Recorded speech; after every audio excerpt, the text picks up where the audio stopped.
तर तिकडे वसईत भाजप ऑपरेशन लोटसची तयारी करत असल्याची चर्चा आहे। ऑपरेशन लोटसने बहुजन विकास आघाडीचे नगरसेवक फोडू नका, माझा एकही नगरसेवक फुटणार नाही, माजी आमदार हितेंद्र ठाकूर यांनी मात्र भाजपला इशारा दिलेला आहे। लोकांनी धडा शिकवलाय तुम्हाला ऑलरेडी।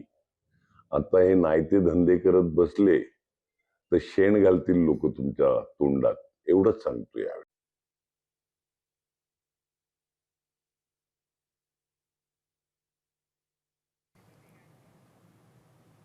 तर तिकडे पुण्यात भाजपचे व्यंकोजी खोपडे जायंट किलर ठरलेत। मी शेवटच्या माणसापर्यंत पोहोचलो, महानगरपालिकेतील विजयानंतर व्यंकोजी खोपडे यांनी हे वक्तव्य केले। कात्रजच्या जनतेने अनेकांना जमिनीवर आणलं। व्यंकोजी खोपडेंनी वसंत मोरेंना देखील टोला लगावला।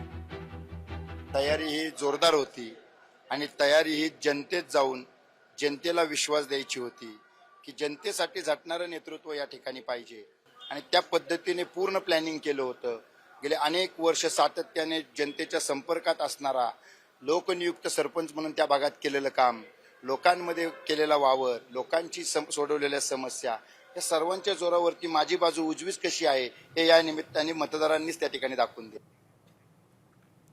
राष्ट्रवादीच्या 40 स्टार प्रचारकांची यादी जाहीर झाली आहे। जिल्हा परिषद पंचायत समितीच्या निवडणुकांसाठी यादी जाहीर करण्यात आली आहे। प्रदेशाध्यक्ष सुनील तटकरे यांनी ही यादी जाहीर केलेली आहे।